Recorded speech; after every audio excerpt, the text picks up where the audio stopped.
Chuck Norris, indeed, listener.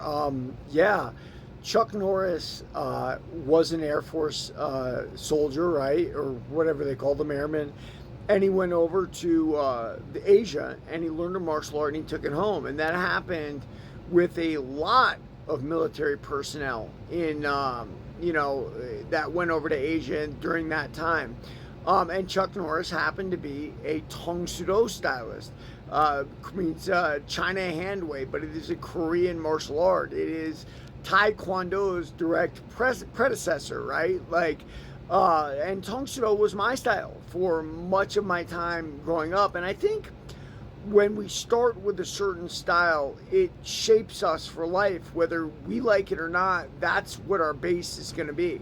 I learned a lot of things out of Tong Sudo that I'm glad I learned as a young man, because let's face it, you get a little older, you want to start hitting people, right? I got into boxing, I got into kickboxing, got into Muay Thai, but if I hadn't had that base that was given to me as a young man in Tong Sudo, I wouldn't be able to do a lot of the things I do today. I mean, I've got friends and sparring partners who are great Muay Thai stylists, but because they're parochially dedicated to Muay Thai, they can't do a lot of the things I do. Maybe it's a spin back kick or a spin hook kick or a hook kick in general. I don't really do a lot of hook kicks, do some side kicks. And lately, I've been bringing a little bit back of Tong Sudo. I'm changing my stances a lot more than I used to.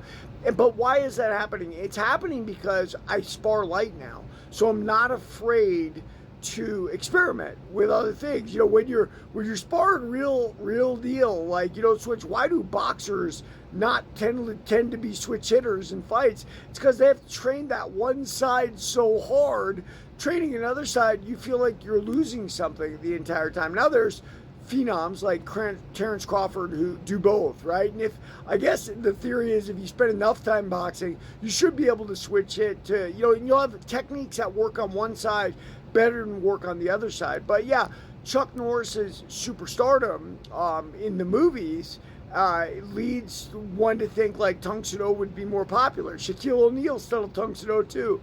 I remember when I first started training with my professor, he put on a video about Chuck talking about finally learning Brazilian Jiu-Jitsu. And Chuck is a black belt in Jiu-Jitsu. I don't know if it's totally legitimate, right? Maybe it is, maybe it isn't.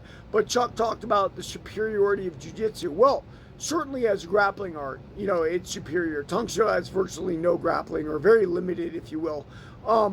So combining arts to me and learning them in isolation is the key.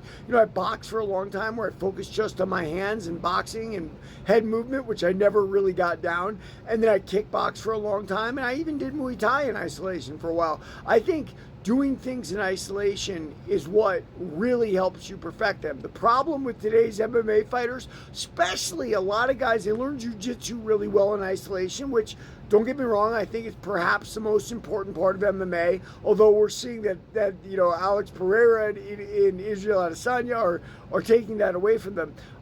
But when you don't learn in isolation, you learn to stand up together, it becomes mush. Like, I know a lot of MMA fighters that don't realize you can't slip your head in kickboxing or Muay Thai because they don't have any idea. They think it's just all part of the same deal. And that is kind of losing arts. And when you lose arts like that, it's not that you can't blend arts. You can. But learning them individually is very important. Everybody, read my book, Warrior of the Light.